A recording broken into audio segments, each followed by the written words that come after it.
اعوذ باللہ من الشیطان الرجیم بسم اللہ الرحمن الرحیم رب اشرح لی صدری ویسر لی امری واحلل عقدۃ من لسانی یفقہوا قولی رب زدنی علما۔ سورہ بقرہ کی آیت نمبر 189۔ یسالونک، پوچھتے ہیں آپ سے، عن الاہلۃ، چاندوں کے بارے میں، سوال کرتے ہیں آپ سے چاندوں کے بارے میں، پوچھتے ہیں آپ سے چاندوں کے بارے میں۔ کل کہہ دے، ہیا مواقیت للناس، وہ وقت مقرر ہیں لوگوں کے لیے، والحج، اور حج کے، ولیس البر بان تاتوا البیوت، اور نہیں ہے نیکی بیچ اس کے کہ تم آؤ گھروں کو، من ظہورہا، ان کے پشت سے، ان کی پچھلی طرف سے، ولیکن البر، اور لیکن نیکی اس کی ہے جو پرہیزگاری کرے، واتوا البیوت، اور آؤ گھروں کو، من ابوابہا، ان کے دروازوں سے، واتقوا اللہ، اور ڈرو اللہ تعالیٰ سے، لعلکم تفلحون، تاکہ تم فلاح پاؤ۔ اے میرے پیغمبر، آپ سے آپ کے ساتھی چاندوں کے گھٹنے بڑھنے کے متعلق سوال کرتے ہیں، پوچھتے ہیں کہ کبھی کم اور کبھی زیادہ کیوں ہوتا ہے۔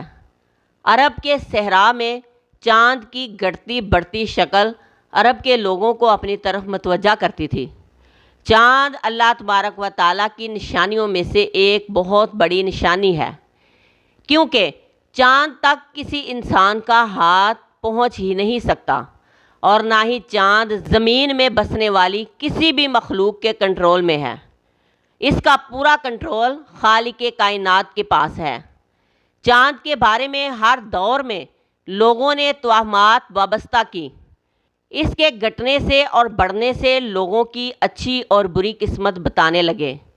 غرض ہر دور میں ایسے لوگ پائے گئے جو چاند کے متعلق لا علمی اور جہالت کی وجہ سے اپنی رائے دیتے رہے۔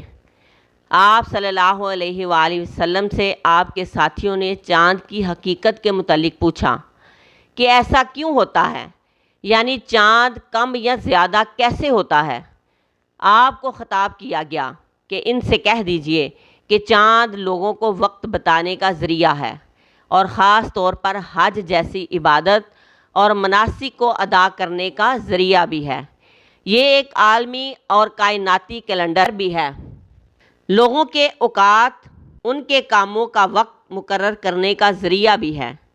تمام عبادات، مثلا رمضان، زکوٰۃ کا حساب، عید، عدت، قمری مہینے کے اعتبار سے ہی شمار ہوگی۔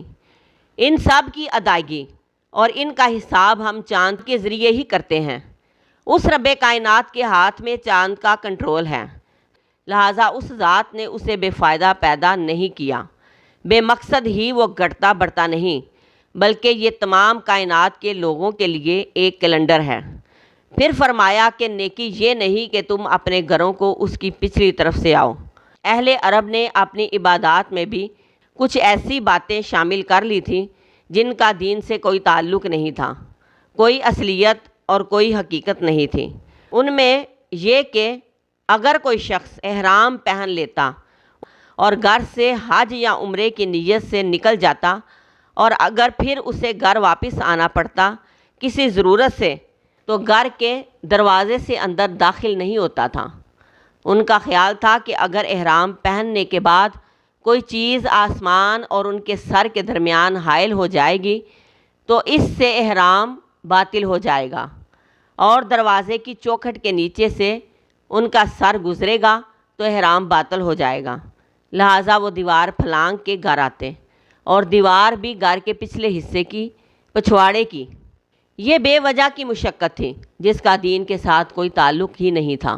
ان سے یہی کہا جا رہا ہے کہ یہ نیکی کا کام نہیں جس کو تم نیکی سمجھ رہے ہو۔ گھر کے پچھلے حصے سے گھر میں داخل ہونا کہاں کی نیکی ہے۔ پھر فرمایا کہ نیکی اس کی نیکی ہے جو کوئی تقوی اختیار کرے، نیک وہ شخص ہے جو اللہ سے ڈرتا ہے۔ فرمایا کہ اپنے گھروں میں اس کے دروازوں سے آیا کرو، صحیح اور درست کام کیا کرو، اور اللہ سے ڈرو تاکہ تم فلاح پاؤ، کامیاب ہو جاؤ۔ کامیاب ہونے کے لیے نیکی ضروری ہے، اور نیکی میں اللہ کا ڈر اور اخلاص ضروری ہے۔